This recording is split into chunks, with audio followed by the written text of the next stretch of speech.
आप देख रहे हैं प्रोंडिया टीवी न्यूज और आज हम लोग रसूलपुर गांव में हैं और जहां पर चुनावी परिचर्चा के लिए बहुत सारे लोग एकत्र हैं और जानते हैं कि वास्तविकता में रसूलपुर जोधा सिंह अटैया की जन्मस्थली है। और चूंकि जोधा सिंह अटैया की जन्मस्थली में दद्दू बाबा जिस चीज के लिए जाने जाते हैं उनके वंशज हैं, आज वो यहाँ बैठे हैं और यहाँ की जनता और दद्दू बाबा का क्या मूड बन रहा है और किस तरफ इस बार चुनाव रुख करेगा, उन्हीं की जुबानी और गांव के लोगों की जुबानी ही हम जानते हैं कि चुनाव में ऊंट किस करवट बैठेगा। कि ये गांव जोधा सिंह अटैया रसूलपुर का है और आप लोग इसी गांव के हैं और इस बार कहीं ना कहीं अनेकों बहुत सारे रुख मिल रहे हैं, तो इस बार क्या ऐसा लग रहा है कि इस गांव का कहाँ रुझान होगा और आप किस तरफ बढ़ रहे हैं? हमारा तो रुझान यही है कि 400 पार वाला ये सत्य हो, 400 पार होने वाला ये इरादा मतलब कुल मिला के हमें मान के चले हाँ, 400 पार, मतलब कुल मिला के मोदी सरकार। हाँ मोदी सरकार। क्या कहना चाहेंगे भाई साहब? सही, दद्दू बाबा के साथ हैं सब लोग। दद्दू बाबा के साथ हैं। कहाँ है दद्दा? 400 पार। जबरदस्ती तो नहीं है? नहीं, बिल्कुल सही। 400 पार पार मतलब यही बनेगी सरकार। यही बनेगी सरकार। क्या बात है, युवाओं से भी जान लेते हैं, वाकई युवाओं का भी अपना एक रुख है और जो उसका आनंद आता है। क्या कहना चाहेंगे भैया? 400 पार। 400 पार मतलब मोदी सरकार। मतलब भैया रसूलपुर की टीम ने पूरी तरह से ये अनुमान लगा लिया है कि वोट तो भैया वही डालना जो 400 पार लेकर जाएगा, अर्थात एक ही विकल्प है, बाकी तो जनता को समझदार है। क्यों भाई साहब? कोई टक्कर ही में नहीं है, कोई टक्कर ही नहीं है। तो इस बार नहीं है, विपक्षी नहीं है, दूर दूर तक विपक्षी नहीं, वाकई विपक्ष नहीं है।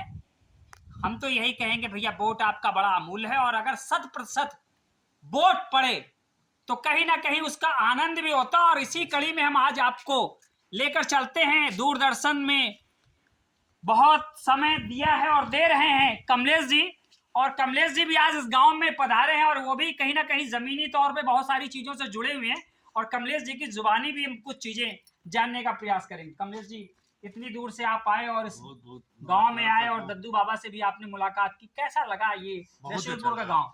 बहुत ही अच्छा लगा। अब बड़ा आनंद आया यहाँ लोगों से मिलके और लोगों को विचार जानकर, और ऐसे प्रसिद्ध स्थान पर मैं आके यहाँ पर सब लोगों के दर्शन किया और वहाँ पर सबसे मिल रहा हूँ, मुझे बहुत ही अच्छा लगा। और मैं यही कहूँगा कि सब लोग मिल के आगे बढ़ाएं, हमारी सरकार एकदम खूब आगे बढ़े और खूब मजबूती के साथ फिर से आए। वाकई जब कमलेश जी का भी मिल गया, क्योंकि बहुत लंबा समय इन्होंने बहुत बारीकियों से देखा और हमारे बीच में प्रोड्यूसर और डायरेक्टर भी हैं, पहले तो उनका हम परिचय जानना चाहेंगे। और चूंकि वो गांव का इस समय निरीक्षण भी कर रहे हैं और उसी कड़ी में आज ये सौभाग्य है कि रसूलपुर गांव में आप पधारे हैं, क्योंकि कहीं ना कहीं वो इस गांव को भी ढूंढ रहे हैं कि यहाँ पर एक फिल्मांकन हो सके। सर शुभ नाम?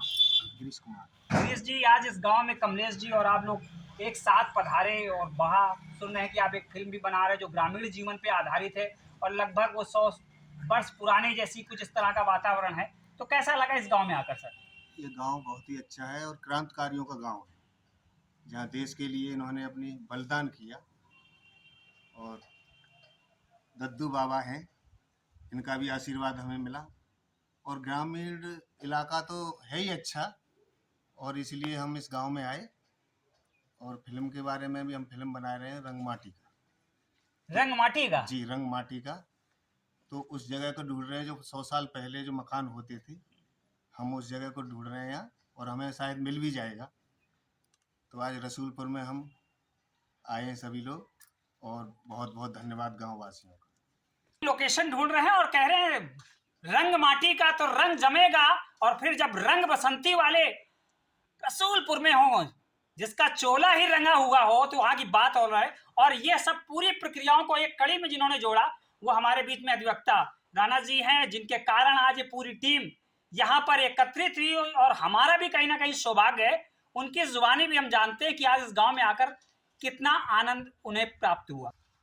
रसूलपुर में मैं करीब 25 वर्ष बाद मेरा यह दूसरा मौका है यहाँ आने का। और दद्दू बाबा हमारे रिश्तेदार हैं, तो इस नाते फिल्म का कुछ देखने के लिए और कुछ ममतामयी प्रत्याशी बीजेपी की साध्वी निरंजन ज्योति के लिए भी यहाँ हम आशा लेकर आए थे, लेकिन उम्मीद से ज़्यादा यहाँ माहौल बना हुआ है। और 28 तारीख को जो प्रोग्राम है जोधा सिंह जी का, उसमें माननीय निरंजन ज्योति जी आएंगी और निश्चित रूप से हम ये व्यवस्था कराएंगे कि वो इस गांव में आकर इस गांव में भी जो समस्याएं हैं और जो उनके लिए अधूरे कार्य हैं उनको वो पूरा कराएं। और 2 लाइनों में बीजेपी, मोदी जी, योगी जी और निरंजन ज्योति जी की तरफ से 2 लाइनें आपको कहूँगा मैं कि हवा का रुख बदलने का हौसला भी है, ताकत भी, निभाते हैं अगर जो कोई भी वादा कर लिया हमने, सफर अपना किसी तूफान के डर से नहीं रुकता, इरादा कर लिया तो फिर इरादा कर लिया हमने। और इस बार इरादा है 400 पार का। तो मंजिलें बन ही जाती हैं। और हम कमलेश जी के पास जाते हैं, कमलेश जी भी कुछ कहना चाहते हैं। और बात जब गांव की हो और बात कमलेश जी की हो तो कुछ ना कुछ और भी अजीब सा लगता है कुछ और भी आने वाला है। मैं तो यहाँ की जनता और यहाँ के लोगों से विनम्र अनुरोध करूंगा कि हमारी आदरणीय दीदी साध्वी निरंजन ज्योति जी को बहुत ही बड़े मतों से जिताएं और उनको पार्लियामेंट पहुंचाएं और मोदी जी का हाथ मजबूत करें और हर तरह से सहयोग करें। ये क्षेत्रवासियों से अनुरोध है हमारा। क्षेत्र की जनता सिर्फ एक ही प्रत्याशी को कहीं ना कहीं चयनित करनी चाहती है और वो तो आपको पता ही हो। तो वाकई अब रसूलपुर भी रंग गया है और निश्चित यहाँ की भी जो हवाएं हैं वो बसंती हो चुकी हैं और इन हवाओं से भी वही मिलेगा जो 400 पार लेकर जाएगा। बने रहे प्रोडिया टीवी न्यूज के साथ। धन्यवाद।